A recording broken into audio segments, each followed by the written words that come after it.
Welcome back to my channel. जय श्री कृष्णा। कुरुक्षेत्र का युद्ध 18 दिनों तक चला, जिसमें कौरव पक्ष से एक ऐसा योद्धा भी लड़ रहा था जिसके पास 12 हाथियों का बल था। वह श्री कृष्ण का भरोसेमंद साथी था, लेकिन वह पांडवों के खिलाफ लड़ा। आइए जानते हैं कि उसे पांचों पांडव मिलकर भी क्यों नहीं मार सके। भगवान श्री कृष्ण ने दुर्योधन को युद्ध में नारायणी सेना देने का वचन दिया था। महाभारत कुरुक्षेत्र का युद्ध 18 दिन तक चला था। उस युद्ध में कौरवों के पक्ष से एक ऐसा योद्धा भी लड़ रहा था जिसके पास 12 हाथियों का बल था। वह भगवान श्री कृष्ण का भरोसेमंद साथी था, लेकिन वह पांडवों के खिलाफ लड़ा। इस भीषण युद्ध में सभी कौरव और अनेकों योद्धा मारा गए, लेकिन 11 योद्धा जीवित बचे, जिसमें वह भी शामिल था। दुर्योधन पक्ष के इस योद्धा को कोई पांडव नहीं मार सका।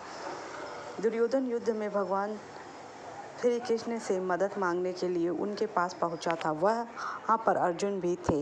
भगवान श्री कृष्ण ने कहा था कि वे जिस ओर से भी लड़ेंगे, युद्ध में शस्त्र नहीं उठाएंगे। इस पर दुर्योधन ने सोचा कि जब यह शस्त्र नहीं उठाएंगे तो इनके रहने का क्या लाभ। फिर उसने भगवान श्री कृष्ण से युद्ध के लिए उनकी नारायणी सेना मांग ली।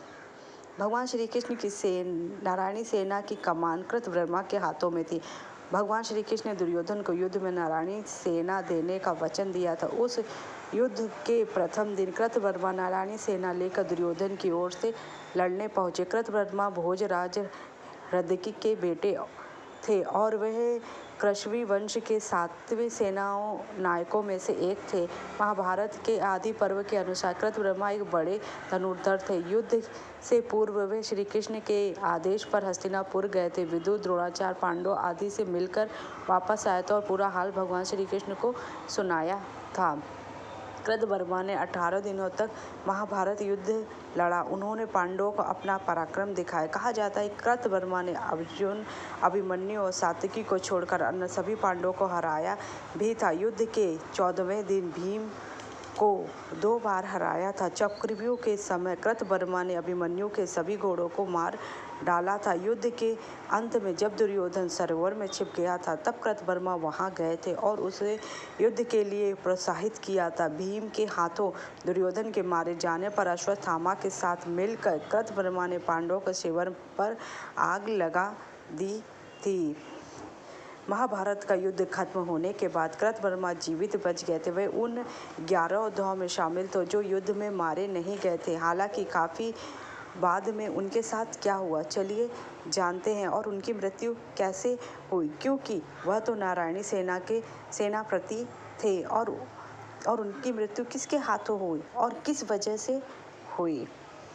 महाभारत युद्ध के बाद 36 साल बाद जब यदुवंशियों ने अपना मौसूल युद्ध में हुआ था, उस समय सात्यकी एक महान शक्तिशाली योद्धा था जो भगवान श्री कृष्ण के मित्र और अर्जुन के शिष्य थे और महाभारत युद्ध में पांडवों की ओर से लड़े थे। बलराम की बातों से क्रोधित होकर सात्यकी ने कहा कि बलराम ने अपने रिश्तेदार अभिमन्यु की मृत्यु में दुर्योधन और अन्य कौरवों की मदद की थी। उन्होंने यहाँ भी कहा कि जब तरह कृतवर्मा ने अभिमन्यु की मृत्यु में भाग लिया था, उसी तरह उन्होंने भी उसी का उपहास किया, जिसके कारण वे भी इस अपराध में भागीदार हैं। सात्यकी, जिनका वास्तविक नाम युयुधान था, यादव वंश के थे। वे श्री कृष्ण के मित्र तथा अर्जुन के शिष्य थे।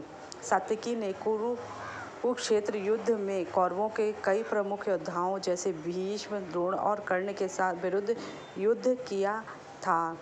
जब यादुवंश का समाप्त हो रहा था, तब सात्यकी और कृतवर्मा के बीच युद्ध हुआ।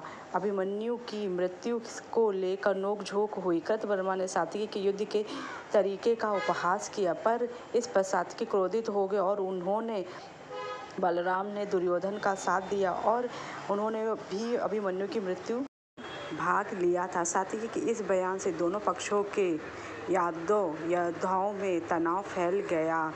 आपसी युद्ध ने यदुवंश के विनाश को और तेज कर दिया। के आपसी बीच हुए मूसल युद्ध में के संघर्ष में सात्यकी के हाथों कृतवर्मा की मृत्यु हुई। अगर आपको मेरी जानकारी अच्छी लगी तो मेरे चैनल को लाइक कीजिए, सब्सक्राइब कीजिए, शेयर कीजिए। जय श्री कृष्ण।